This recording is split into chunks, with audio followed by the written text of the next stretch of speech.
I want to tell you the story about a doctor who you know very well, even though you've never met him in person. Rabbi Moshe ben Maimon, the Rambam. Not only was he a doctor, of course, but he was the chief posek of his generation, and in so many respects is a key force in our halachic system ad hayom hazeh, until today. One of the people who shaped Rabbi Yosef Karo's work, the Shulchan Aruch, and continues to exert great influence. So in a section in which the Rambam wanted to convey what it means for a Beit Din to have to make decisions that involve possibly, temporarily, either suspending or, God forbid, abrogating aspects of mitzvah, he used the following analogy. I'm quoting from the Rambam in the Mishnah Torah, Hilchot Mamrim, Perek Bet, Halacha Daled. The Rambam writes, Kishem sharofei chotech yado raglo shel zeh k'dei sheyichyeh kulo, as the doctor will amputate the arm or the leg of this one so that they will be able to live. Kach beit din morin bizman min hazmanim la'avor al miktzat mitzvot lefi sha'ah.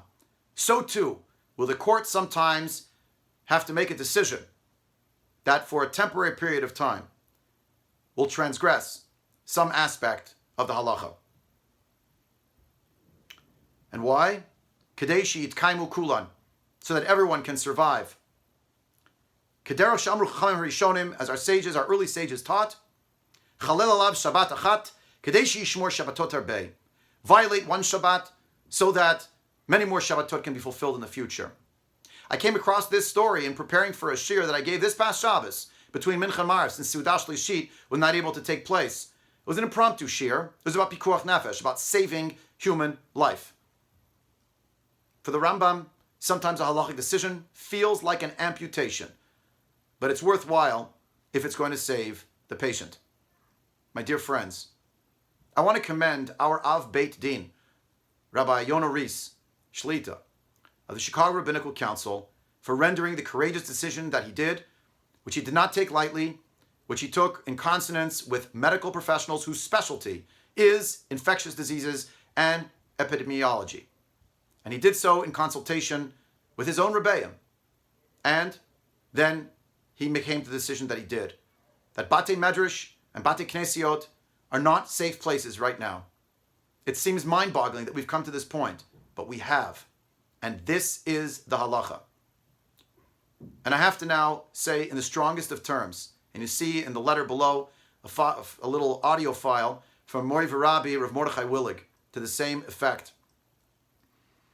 Any Jew in our community, certainly from Congregation or Torah, I don't know if I have any authority to speak beyond that, but any member of our shul who enters a Beis Medrash or a Beit Knesset in order to daven in a minyan there is, in my view, endangering themselves, their family, and our entire community.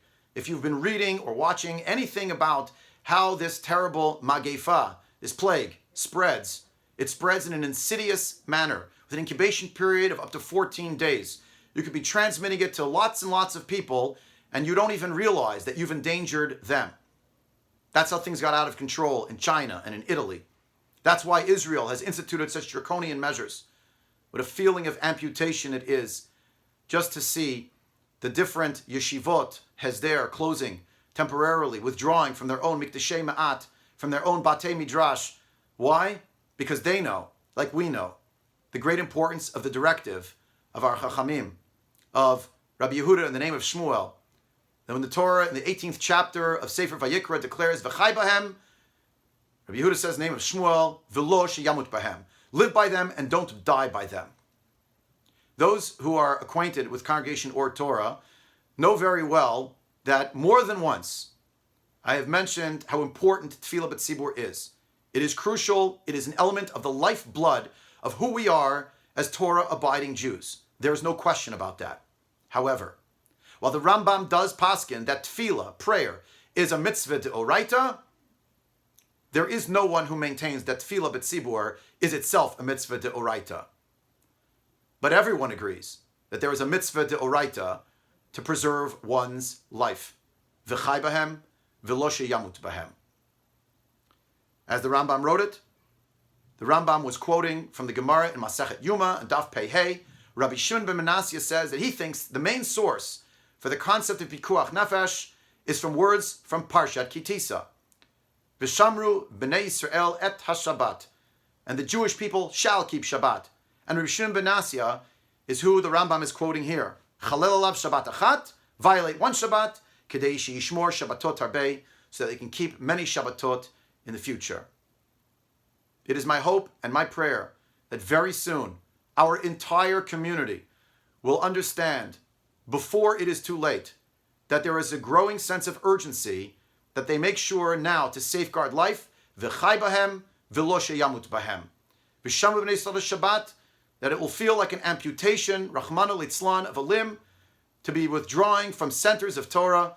Indeed, the Gemara in several places teaches us that the world continues to exist on account of Torah study.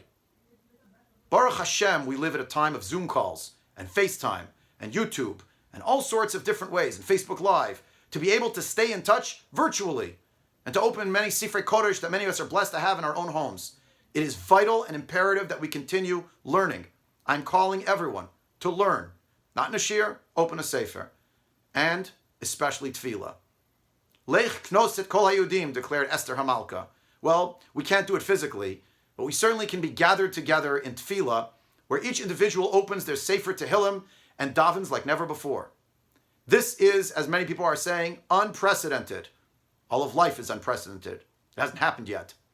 But we need to take ourselves in hand and recognize that right now, the Tzav HaSha'ah, the command of the hour, is Torah and Tefillah, and especially safeguarding our physical lives, a mitzvah deoraita that is screaming to us now, and that all of us who are in our homes are faithfully abiding by. I'm wishing everyone an Erev Tov, and I wish everyone great Chizuk as we continue on this uncharted journey together, walking on the path of halacha.